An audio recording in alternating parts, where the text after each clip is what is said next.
Rebecca, thanks very much. After stalling in Congress for months, Washington lawmakers have wrapped up negotiations for the 2018 Farm Bill. Some forestry provisions should make the final cut, but one measure an Arkansas congressman was pushing for will not.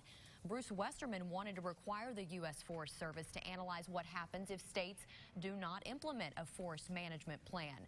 Right now, the agency is only required to look at what happens if the states do take action. We see what's been happening when the Forest Service isn't able to manage. We're getting these catastrophic wildfires that just continually get worse. We're seeing more and more federal timber burn up in forest fires every year, and we're seeing these horrible fires like the Paradise Fire in California.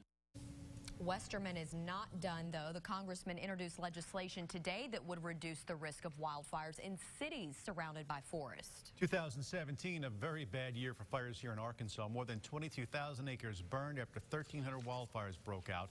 2012, also notable, when 34,000 acres burned there. KRQ4's Jess Tuner joining us now in the studio with how Westerman's bill would better protect people and property. Yeah, Bob, so the congressman actually introduced his legislation the same day the devastated town of Paradise, California, reopened to the public. Rain cast a cloud over downtown Hot Springs Thursday, a haze similar to the scenes in California, following the deadliest wildfire in state history. I think fire is just so tragic.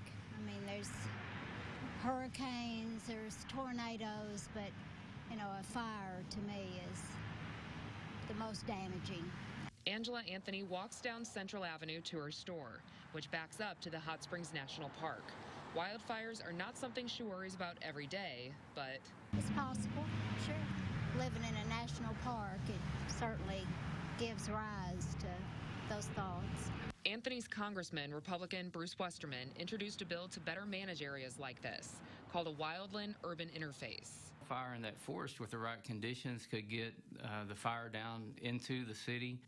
The legislation would not only reduce the risk of wildfires in these zones in Hot Springs or Arkansas, but the entire country. It would require states to clear out smaller trees and spread out larger ones to create a buffer around the cities and allow firefighters to get through faster. With the goal of protecting life and property, it's way past time to act. Some of Westerman's constituents noting while Mother Nature controls natural disasters, humans are typically at fault for wildfires. California's devastation started with a campfire. Just being more aware. And Westerman did say he's starting with a full court press on this and hopes the bill will pass with bipartisan support by the end of the year. Back to you. All right, Jess, thanks very much.